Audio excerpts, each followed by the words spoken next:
Hello everybody, welcome back to a brand new episode of our IndyCar career mode here on the channel. I hope you're all having a great day. Today we have a new circuit for us here. Last episode we had our first oval. Today we have our first street course. We are here in California now, sunny California at Long Beach now, as we are ready to take on these streets. Very excited for this one. A very tricky track Long Beach can be. As you can see myself early on here Friday afternoon getting some practice laps on circuit here, but the treacherous corners right here, turn one. You gotta be really careful. There's a barrier that sticks out a little bit, that tire barrier you just saw. If you overshoot turn one just by a little bit, the rear end of this car really likes to kick out and you can find yourself, well, buried in that barrier. And how do I know that? You'll probably find out soon. But yeah, overall, getting acclimated with this track, and I felt pretty good. Not great. I was definitely finding more confidence the more laps I put down. Go figure. I mean, who could have seen that coming?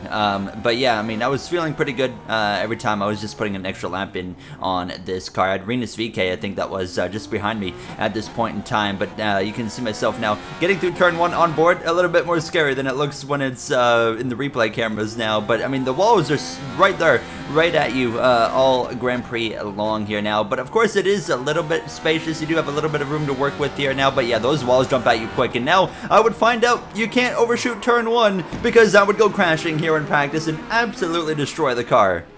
I killed it. It's destroyed. Stay there, the safety guys are coming. Welcome to street racing, I guess. Yeah, that was embarrassing. Now, qualifying. Are we going to do the same thing?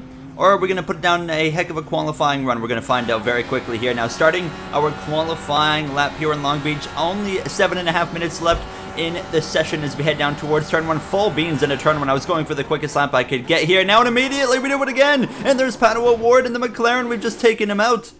I am so stupid. So stupid. Taking a book out of Charles Leclerc at Azerbaijan, of course, a few years back now. On board with O'Ward, who was exiting here, and yeah, he could do nothing. That's embarrassing on my part. It's a rough start to the weekend so far. My qualifying was over. We're going to be starting from the back here. Our first street race, yeah, it's not going well.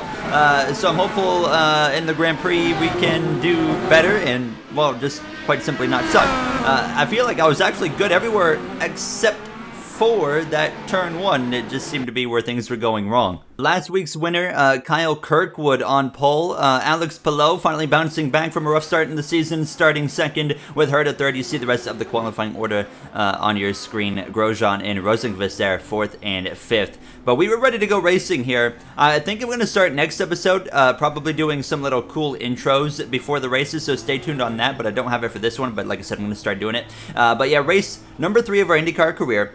30 lap race. The feel, you can go around 20-ish laps on feel, really with no issues now as we're going to get ready to roll though. It's Kyle Kirkwood, Alex Palou leading the field to green. We are racing here in Long Beach. It's been a rough start to the weekend so far for myself here. As you can see, Kirkwood, who's had a heck of a start to the season with the win in Texas in absolute dominant fashion, carries over right here into the left and right corners of Long Beach Street Circuit. Palou though, he's had a rough start to the season, like I mentioned, qualifying a great start there. Hangs on a second over Colton Herta. You see the rest of the field. Will Power having a decent starting position there. There's Connor Daly going a little bit wide and actually catches the barrier right there. Some damage on the left front of that wing. That's probably going to bring him into the pits, I would imagine, within the next lap or so. I myself was able to gain a couple positions off the start. You can see myself ahead of Scott McLaughlin there, as well as it looks like, yeah, Marcus Armstrong there, fellow rookie now as we continue on. How about Pato O'Ward? Obviously, I ruined his qualifying efforts, so he's back here with me. I feel really bad with what happened with him. However, we are able to make another pass right there on Peterson, so settling in right there behind Armstrong as we continue on. You can see, though, through these first moments, on the onboard with Connor Daly. Look at this, right there, scrubs the wall. He was side by side with DeFrancesco, and then right there, gets the wall again, and that would do enough damage to bring him into the pits.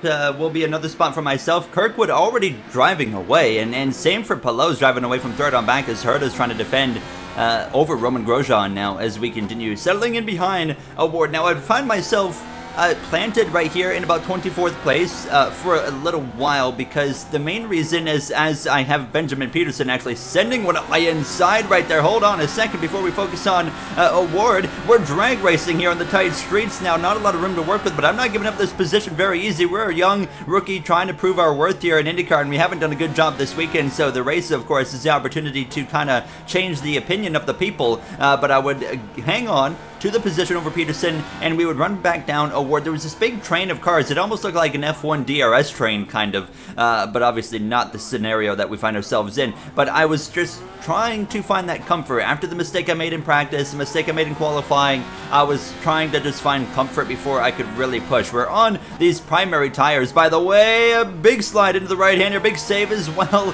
So we continue on, lose a little bit of time, but we would gain it back because that train effect was just allowing me to be right back up on these guys. But yeah, we're going to be going to the alternate tire somewhere between lap 15 and 20, as well as filling the car up on fuel. That's kind of the pit strategy that I've gone with so far in this race. We'll have to wait and see what other cars do. I really have no idea what these other guys are planning on doing here, but you can see myself closing in now on the back again of Award. This is now coming to lap 7. That confidence was starting to build again, so I was starting to kind of now think about, okay, maybe I should make a move here. We're running P23 at this point in time, and I was like, you know what, I think it's time to, hit that engage button, I guess you could say, and let's go and try to make some moves here. Speaking of moves, Colton Herta defensive into turn 1, but Grosjean says no, sir. Around the outside, the Frenchman goes of the young American, and to the point, 3rd place, and you saw Herta get a little bit out of shape right there. So Grosjean having a good race so far here in Long Beach. Now, can he keep that up now? I'm quite surprised by how calm the AI are here, because I've done some test races here.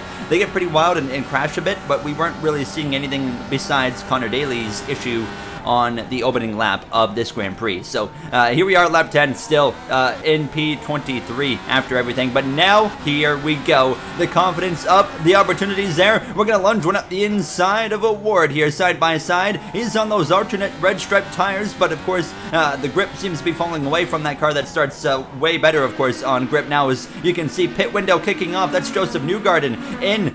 He's not been having a good day. Newgarden, it's not been a good race for him so far, so he's coming in quite early. As well, as you can see, other cars joining him in the pit lane. Very few at the moment, but we are going to gain a few positions. I'm now starting to strategize. I'm putting on the alternate tire, making sure the car is filled up on fuel, because I saw other guys pitting already. I was like, okay, maybe we're going to have to push up our pit window. Not by much, but just a little bit. Now, I can tell you right now, AI really struggle here on cold tires. It takes them like a whole lap and a half or so to get the tires heated up, and while they're doing that, they are significantly off the pace, which is a huge opportunity for us to gain even more track position here now. As you can see, some of these battles. This is Kirkwood now working his way through some traffic. This is cars that have already pitted towards the back that have gone towards Kirkwood, so obviously they will unlap themselves once he comes into the pits. Unless there's a caution, or if Kirkwood makes a big error, I don't think he's losing this race. Here we are now on the back of the New Zealander of Scott Dixon here for a move up the inside of the multi-time champion here in IndyCar, having a rough day. It's been a rough start to the season for Dixon as well. He had an okay opening round in Sebring, Texas. I mean, I'd say it's a rough season. We're only on the 3rd race. But yeah, we get past Dixon, but watch the mirror. Watch the rear view mirror right here to turn 1. Dixon lunges one up the inside. He comes back at us. Here we go, side by side out of turn 1. He's up over the curbing. A little bit of contact there, wheel to wheel.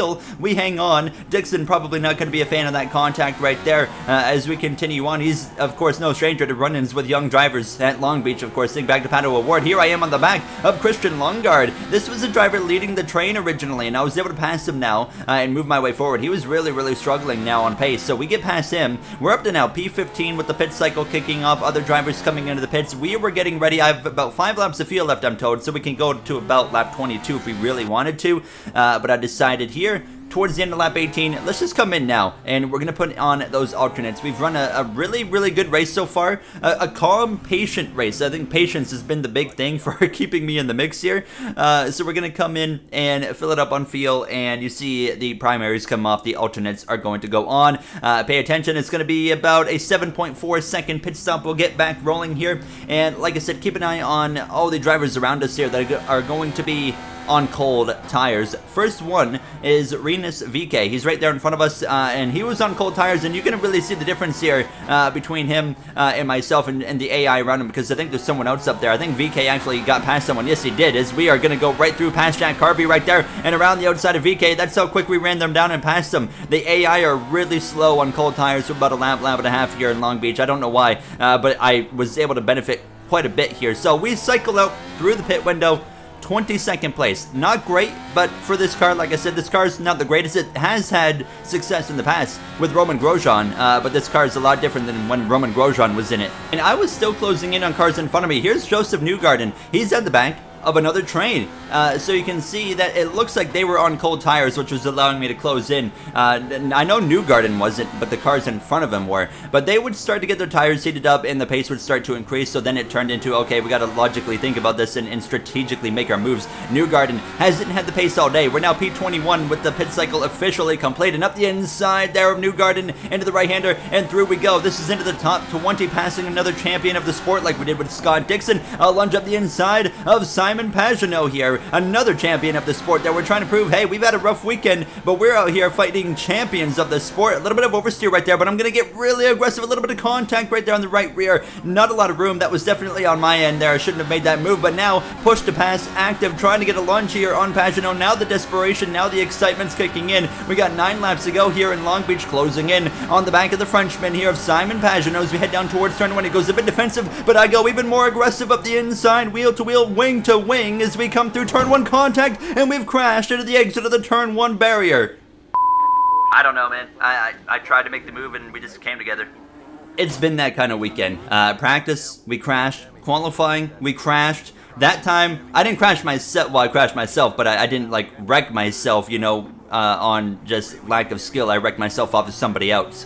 Yeah, the car was destroyed. It was raced over. It was raced over. In iRacing, you don't get second chances unless you turn on fast repairs. So you can see the damage required was 5 minutes 20 seconds. So yeah, our day was over. And you're going to see in the next episode in Barber, going into the start of that episode, the reaction of some of the other drivers to my driving from Long Beach here, because it's not been pretty. So that was our day over, hence why the video is a bit short. You can now see that on the screen, 14 minutes. So we still did have the ability to watch the rest of the race, so it's not over yet. You'll get a very quick recap here. So it was Kyle Kirkwood still out in front over Palou. Actually, Rosenqvist got through into third over Grosjean and Herta, who had fallen down the order just a little bit there. As you can see, Herta's even in front of Grosjean right now. Ericsson back there.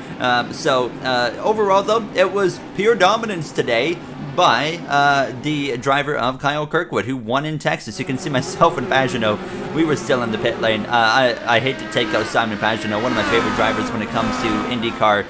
But yeah, I think as a new fan to IndyCar, I think I found a favorite driver, and that's actually Marcus Armstrong, former Formula 2 driver, of course. IndyCar is actually very close to me this weekend in Toronto. I was thinking about going, but I'm going to try and maybe do that next year, so we'll wait and see. Final lap, though, Kyle Kirkwood, dominant Texas, dominant Long Beach, two very different, diverse tracks from one another, and he has dominated them both. Out of the final turn, you see Palou and Rosenqvist in the background, not even close. It's going to be an easy win for Kyle Kirkwood. He wins 2 of the first 3 races as Palou, as well as Rosenqvist and others are heading back to the stripe. A lot of fun to drive this circuit. I will say that it's a lot of fun racing here. It's just not fun when you're stupid like me. So obviously we got to get better.